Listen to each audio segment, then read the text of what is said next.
Hi Mill Creek, this is Mrs. Jastrin. I'm here to help you with Water and Earth number 2, specifically Objective 3, which is talking about the different types of erosion. Today we're going to be utilizing a couple resources underneath this video in your Summit resources. So you'll need the different types of erosion reading, and we're going to be making a concept map for our note-taking style today. So you'll need your science notebook or a sheet of paper in order to do your notes. Feel free to follow along, pause the video as you need to in order to write down and record anything that you need. Okay, for Objective 3 in Water and Earth 2, we're going to be taking concept map notes. So as you can see, I've kind of made this like web of the different types of erosion, and then I've added in details off of each type of erosion. So you will need a lot of space for your notebook. This is kind of what your end product will eventually look like. I'm also using the different types of erosion reading that's also found as a resource.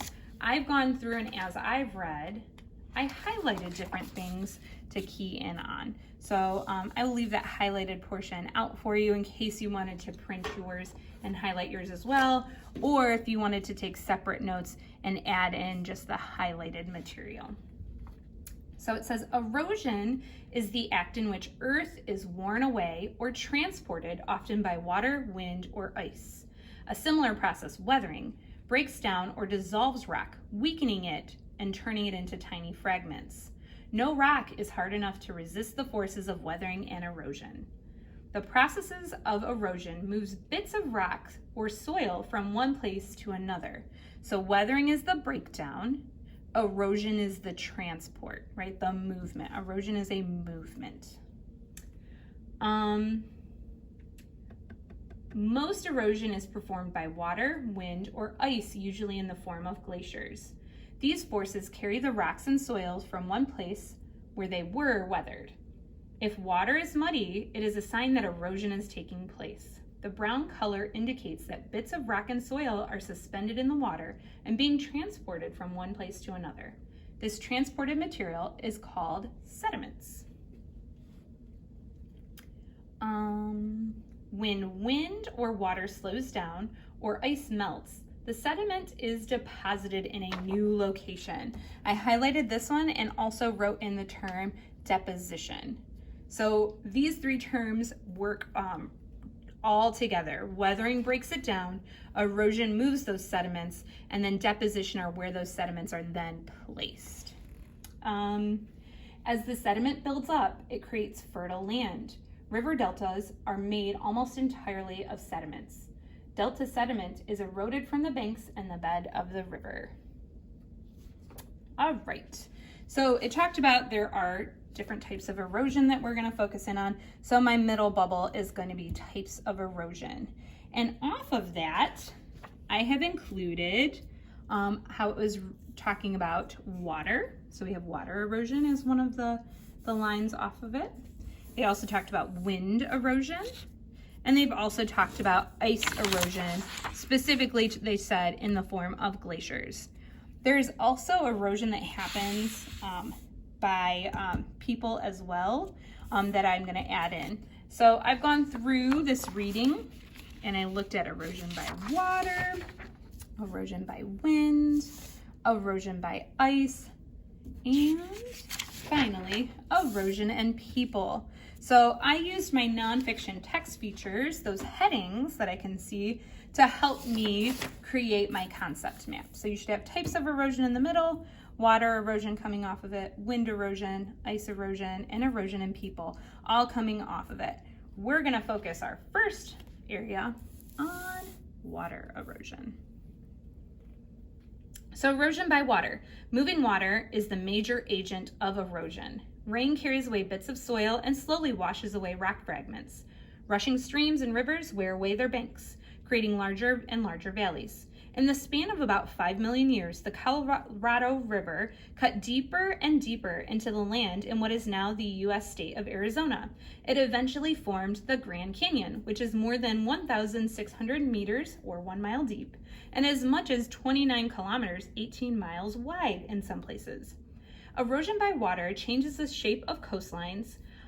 Waves constantly crash against the shores. They pound rocks into pebbles and reduce pebbles to sand. Water sometimes moves the sand further down the beach by the action of longshore drift. So the first thing that it talked about was rivers. So rivers erode sediments through rushing water, making them deeper and wider. An example of this was the Grand Canyon. They also talked about wave erosion as another form of water erosion, and it changes the shape of coastlines. Specifically, they talked about longshore drift, which we're going to read a little bit more about, and then I also wanted to add in about sea caves. So longshore drift. Most waves strike the shore at an angle. This causes longshore drift. Longshore drift moves sediments along the shore. Sediment is moved up the beach by an incoming wave. The wave approaches at an angle to the shore. Water then moves straight offshore back into the water, right? The sediment moves straight down the beach with it. This sediment is again picked up by a wave that is coming in at an angle, and this motion is shown in this figure. So here comes the wave, right? Because of the wind, it comes to the beach at an angle, and then due to gravity, that's called the swash, right? Due to gravity, it's pulled back into the water. That's called backwash. And then again, that particle is going to move due to a wave, right? And that's the swash motion. And then backwash, swash, and backwash due to that wave motion. So it actually, that particle, that sediment, is going to move this direction down the beach. So I put longshore drift moves sediments along the shore down the beach. The battering of ocean waves also erodes sea cliffs. It sometimes bores holes that form caves. When water breaks through the back of a cave, it creates an arch. The continual pounding of waves can cause the top of an arch to fall, leaving nothing but rock columns.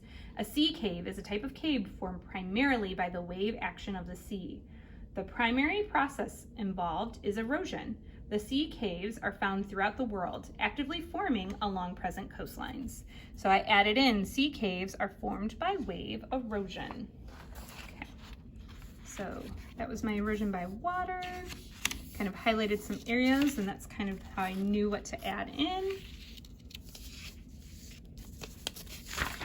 And oops. And I also highlighted about a sea cave. Okay. We're going to move on to erosion by wind. So, wind is also an agent of erosion. It carries dust, sand, and volcanic ash from one place to another. Wind can sometimes blow sand into towering dunes. In dry areas, wind-blown sand blasts against rock with tremendous force, slowly wearing away the rock's surface. It also polishes rocks and cliffs until they are smooth. So I put dry locations are most affected by wind erosion. That was kind of what I added in. So I wrote that same thing, dry areas are most affected by wind erosion. They also said that sand dunes could form.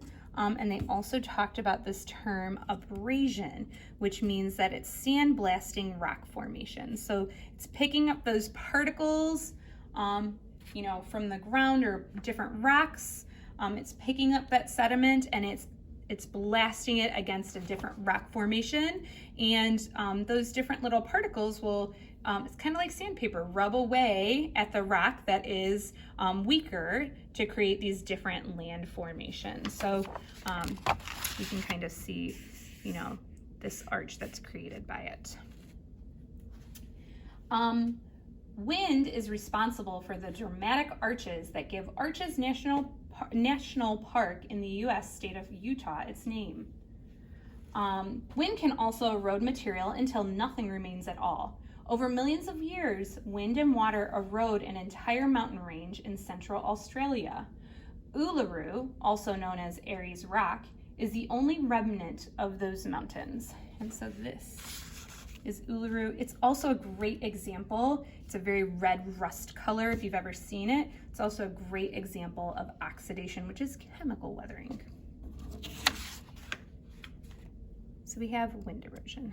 We're going to move on to erosion by ice, which is down here. Ice can erode the land. In frigid areas and on some mountaintops, glaciers move slowly downhill and across the land. As they move, they pick up everything in their path, from tiny grains of sand to huge boulders. So as they're picked up, they get deposited in new locations. So I added, as glaciers move, they pick up everything in their path. And then I also added that they deposit those sediments in new locations.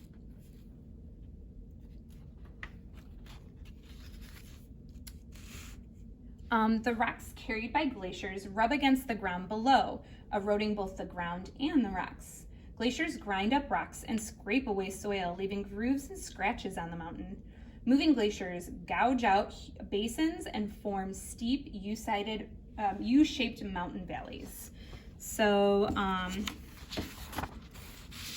I added in that glaciers can grind rocks, leaving grooves and scratches. So those are really good terms if you decide to do the process of glacier erosion as your geologic process. Those would be some key terms you would want to include in it.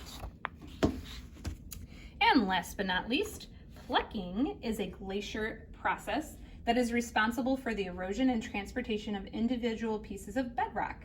This occurs in a type of glacier called a valley glacier. As a glacier moves down the valley, friction causes the ice of the glacier to melt and penetrate joints or cracks in the bedrock. The freezing and thawing action of the ice enlarges, widens, or causes further cracks in the bedrock. Eventually, the bedrock breaks loose and becomes part of the glacier as it moves downhill. The rock is basically plucked off the mountain. So, I added in plucking, which is another great key term. It's the picking up of rocks and moving them due to like that glacier movement. Finally, we're going to move on to erosion and people. So, erosion is a natural process, but human activity can make it happen more quickly. Trees and plants hold soil in place. When people cut down forests or plow up grasses for agricultural development, the soil washes away or blows away more easily. Landslides become more common. Water also rushes over exposed soil rather than soaking into it, causing floods. So I highlighted trees and plants hold the soil in place. That's because of their roots. Their roots actually, tangle into the ground and help hold it in place. So roots are really important to help prevent erosion. So I added that in. Trees and plants prevent erosion. Their roots anchor the soil. So it says, erosion control can also be done by physically changing the landscape. Living shorelines, for example, are a form of erosion control for wetland areas. Living shorelines are constructed by placing native plants, stones, sand, and even living organisms such as oysters along wetland coasts. These plants help anchor the soil to the area, preventing erosion. By securing the land, living shorelines establish a natural habitat. They protect coastlines from powerful storm surges as well as erosion. Okay. There are your notes for the different types of erosion. Feel free to look back on these notes and to study from before you take your content assessment on Water and Earth 2.